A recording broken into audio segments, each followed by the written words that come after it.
Good morning. It is Heather King with my weekly homily.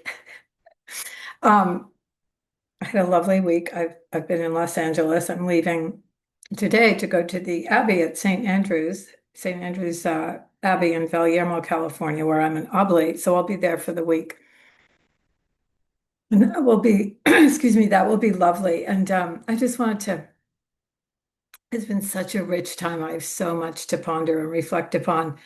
But one of the things that I wanted to talk about, or the thing I wanted to talk about briefly, a friend of mine quoted or sort of paraphrased.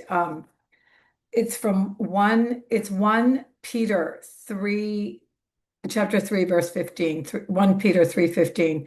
Be prepared to witness to your hope. And I said, oh, absolutely. No matter, I mean, I'm very prone to sort of as every human being is, I think, if they're honest, to sort of the swamplands and the darkness and the bog and the noonday acedia, I guess it's called. But at the same time, I want to be willing to witness to my hope. And I think this is very, for me, deeply tied to Christ's. This is Matthew 11. It's kind of verses 28 to 30, but where he says, my yoke is easy, my burden light. Come to me, all you who are heavy burdened. Um, because the world's burden is unbearably heavy. If you're trying to find your way to happiness by property, power, success, prestige, being better than the other person, prettier than the other person, way less than the other person, or be more spiritual than the other person. It's just a hideous burden. Um, and on top of that, we are really, I think, programmed. It's part of the burden of the media, I think, contemporary media. In particular, of course, we live with the internet, but very much programmed. I mean, in a way, the whole thrust of the media seems to be to keep us in a state of constant um, uh, panic, fear, distrust, suspicion, hatred. We're supposed to always feel victimized. I mean, some of us are the most, on the one hand, we're supposed to reject our privilege, and on the other hand, we're supposed to feel victimized all the time. I mean, I don't, it's like, what? It's so schizophrenic. I prefer to not feel victimized and take responsibility for my own life. And not that that's not what I don't feel often or sometimes that I've been marginalized or sort of set aside. But to me, that's just the human condition. But we're really programmed to just be outraged, to be on the lookout for ways that we're discriminated against, ways that we feel victimized. And I can't live like that. It's too much resentment to carry, too much baggage to carry. Um, so, oh, okay. And then I'm trying to pack and stuff, so I made these little notes. Um, then this other friend said, apropos of getting older, and she said, "Oh, we really need to up our game," and that means different things to different people. But I really thought about it. It's like, what does that mean? I mean, to me, first of all, it's not a game. But obviously, it's a figure of speech. Delightful friend. But to me. Uh, I think to a lot of people that means doing more and more projects, more activism, more travel, more. And I laughed because I thought, yeah, to up my game to me means more denying myself, more paring down, more. I thought so much lately of you cannot serve both God and mammon. You can't both want to be successful and get a whole bunch of stuff done and uh, check off all the boxes for the day and be deep in prayer. They are two, not that there's anything wrong with getting stuff done. I love to get stuff done. But what is my motive? Is my getting stuff done to serve God and my fellow man, or is it just so it can relieve my kind of neurotic anxiety about giving a good account of myself at the end of the day or something like that. So to that end, I'm reading this book, it's a great book to bring to the monastery, The Undivided Heart, the Western Monastic Approach to Contemplation. It's by Michael Casey, who is a monk and monk at, I don't even know if he's still alive. Could be, if so, I mean, I know he's older. A monk at Tarawara Abbey in Australia, well known as a retreat master. He's written a bunch of books. But anyway, he just apropos of upping our game, and I think of my man, I am so, one thing this month has given me is an absolute conviction that I did the right thing. I love LA, but I really did the right thing to move to the desert. And so I'm just going to read a few paragraphs from this is from the chapter Benedict's Approach to Prayer. But anyway, this tradition of contemplative prayer, recognizes that a superficial monotony, how anti or countercultural is that? A superficial monotony is imperative if the monk is to be attuned to spiritual realities. Masters of all generations have commented on the corrosive effects of the pursuit of novelties on monks' spirit of prayer. The whole purpose of stability, which is a vow that Benedictine monks take, is to make provision for an atmosphere of creative monotony. I should write a column about this, in which there is nothing that unnecessarily binds the monk to transitory things or loosens the tenor of wholesome discipline. Restrictions in such matters as food, travel, entertainment, and conversation are aimed at inhibiting the onset of acedia, probably pronouncing that wrong as I do so many words, which comes in large part from like minimizing my conversation. The dreaded noonday devil, which strikes at the heart of a monk's response as he relaxes after having overcome initial obstacles. And then he says, silence enhances the reflective quality of life and allows prayer to pass easily into awareness. This is interesting. It also provides that element of free time, which allows practical matters to be processed mentally as they occur, instead of forcing them to wait until the time of prayer, where they appear as distractions. When work ceases to be leisurely, attempts to pray are bedeviled by unrest. So I love this idea of creative monotony. I'm going to up my game and aim ever more deeply for creative monotony. I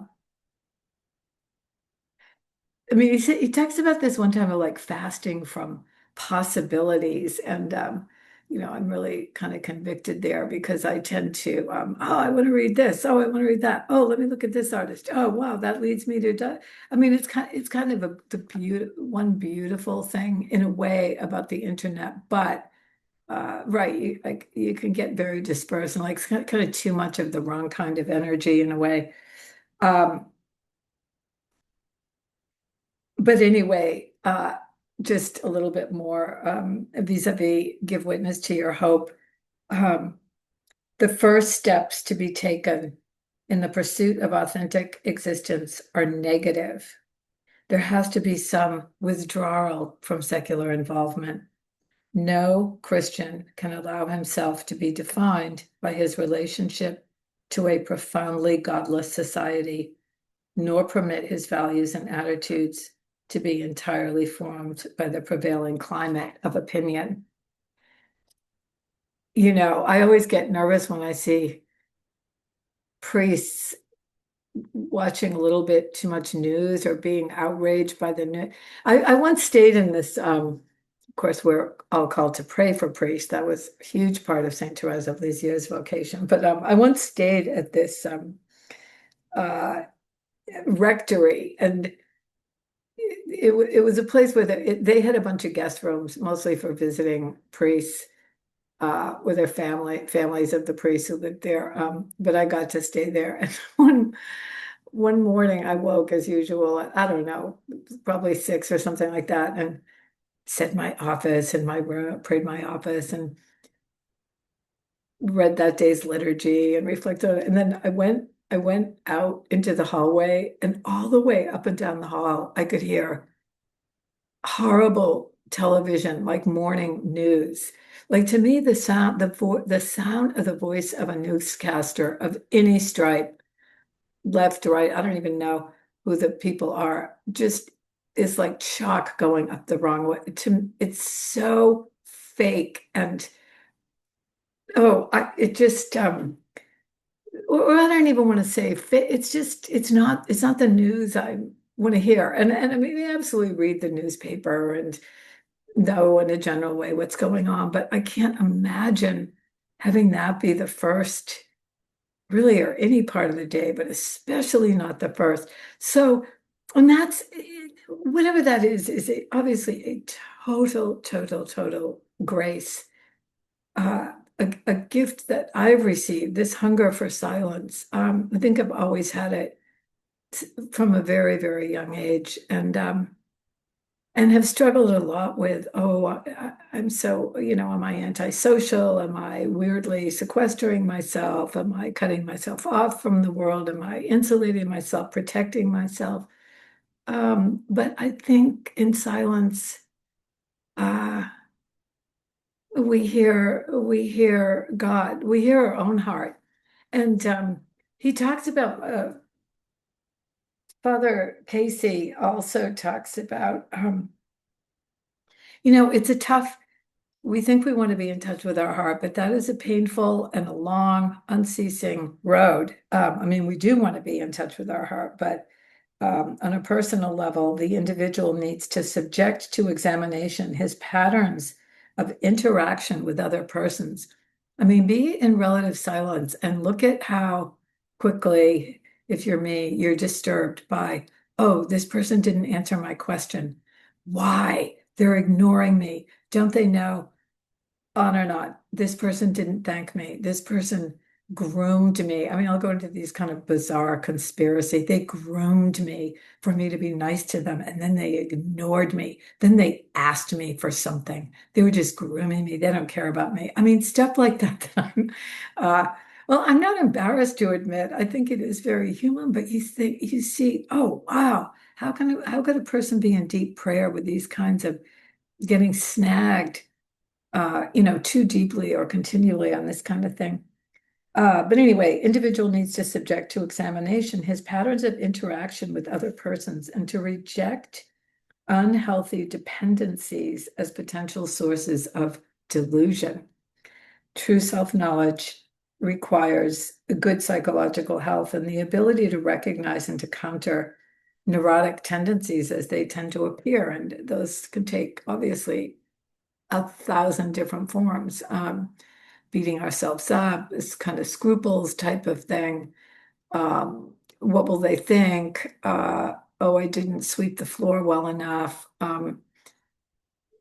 Unreasoned, kind of irrational fears, on and on. So, um, and we're never going to be totally free of those, but I think to be aware of, and this is another whole talk, but what is the truly righteous man? It to me, yeah, maybe I'll talk about it. The righteous man is a man who has the courage, because it takes a lot of courage to really look at your delusions and dependencies and attachments, because a lot of times they have to do with family, a lot of times they have to do with work, things, systems that are super, super, super difficult to go against because they prop us up, they give us an identity, they give us a place in the world, and we don't know who we would be without them. And I think this is huge part. I mean, Christ forgives us our sins so that we can go on and do this work and let him free us insofar as possible from these kind of bondage of these various systems. And it's a lot of renunciation. It's a lot of, um, yeah, who am I without this tribe? Who am I without this ideological stance? Who am I if my main goal is not to please this certain group of people that I drive me crazy, but I desperately need to love me. I need them to love me and to tell me I'm useful and to let all of that go. That is to walk, that is to go through the world without an extra tunic or a pair of sandals. And I pray evermore to do that. I mean, we are, as Flannery O'Connor said, in us, the good is under construction, um, work in progress. So anyway, but meanwhile, as we trudge, let us witness to our hope or be prepared to. Okay, I will be praying for the world uh, on my retreat and have a wonderful week.